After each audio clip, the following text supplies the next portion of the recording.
Hello guys, meron tayo ditong aayusin na Infinix Note 7. Ito nga guys, papakita ko yung sakit nitong cellphone na ganito. Ito guys, Infinix Note 7. Ayan guys, pag ino-open ko itong YouTube, ang nangyayari guys ganito. Pag open niya o pag open ng video is namamatay yung cellphone at nag-o-auto restart.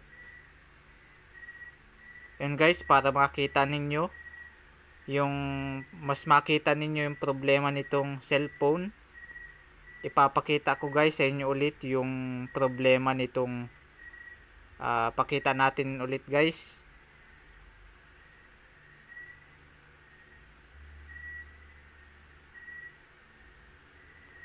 Ayan, magbubukas tayo uli ng YouTube.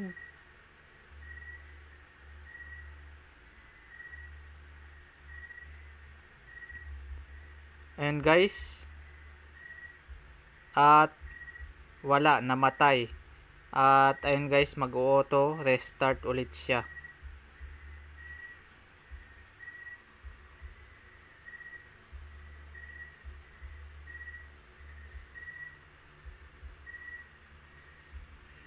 Ito guys, madalas itong problema ng mga cellphone na medyo naluluma na yung kanyang battery. Naluluma na siya guys at medyo rugado din ang paggamit ng cellphone na ito. Ayun guys, subukan natin dito sa TikTok.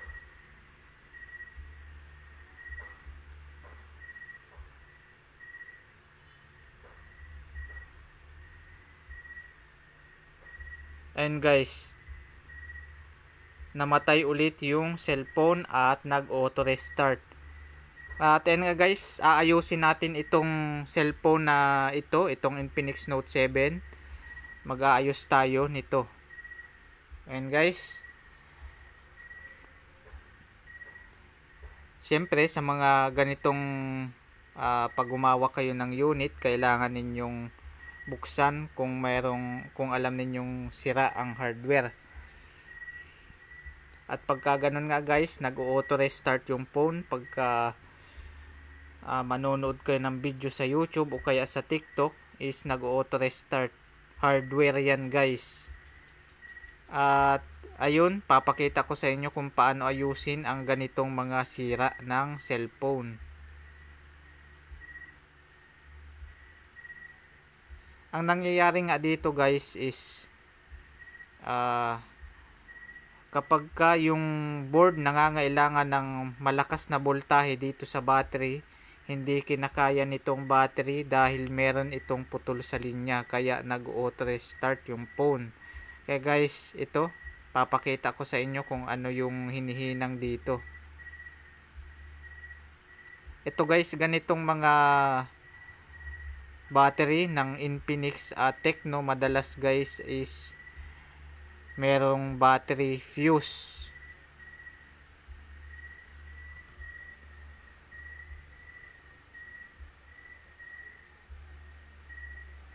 And guys, kailangan lang natin tanggalin itong lumang fuse netong battery. And guys, gamit tayo ng panghinang o soldering iron.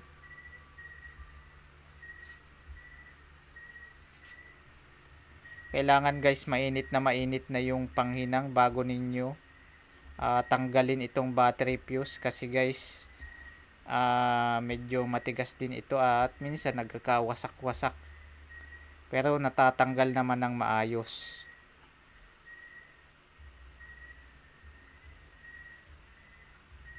And guys, ito na yung fuse, natanggal na natin. Ito na yung may problema dito sa cellphone, kaya namamatay siya pagka manonood kayo ng video. Dahil yung battery fuse is napuputol o humihina yung connection. At yun na guys, hinangan lang natin pagdikitin natin itong connection na to.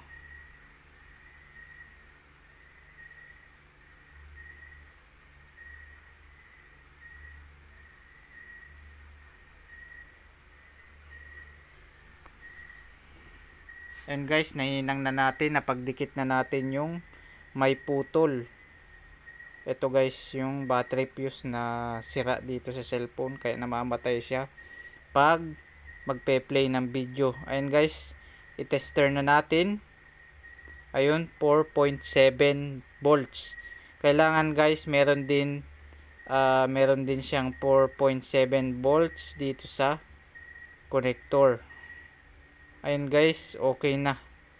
Magbibigay na to ng magandang daloy ng kuryente guys.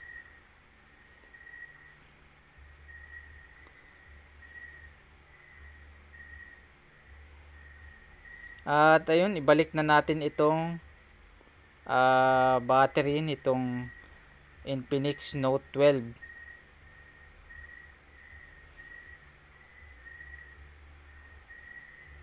And guys, kung mapapansin ninyo, Tecno yung tatak nitong battery kasi pinalitan na ito ng may-ari na pang Tecno. Yun guys, battery ng Tecno saka Infinix, magkaparehas lang yan guys. Merong mga model na magkaparehas lang ang battery. Yun guys, kabit na natin at testingin natin kung mamamatay pa siya o magsha-shutdown pa siya pag nagpapanood kayo ng mga video dito sa cellphone, YouTube o magpa-TikTok man yan.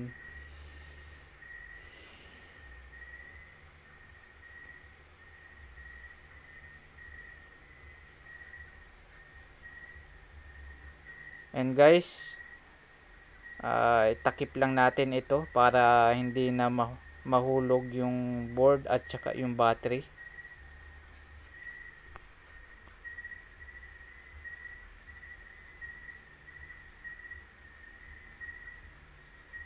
And guys, i-clip natin mabuti itong cover, itong back cover.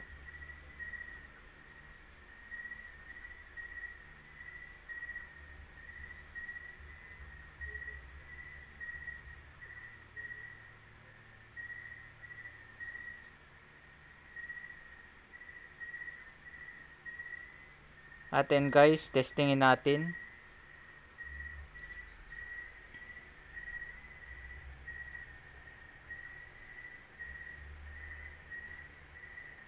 Kanina guys, nagsha-shutdown yung phone kapag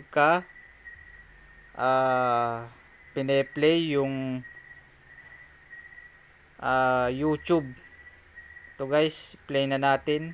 Kapag nagpe-play yung YouTube o nagpe-play yung video, auto shutdown siya guys. Ito na guys, okay na yung cellphone at hindi na siya nag-auto shutdown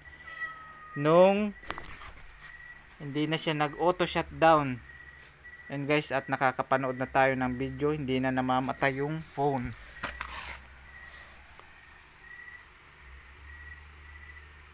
And guys, okay na yung cellphone.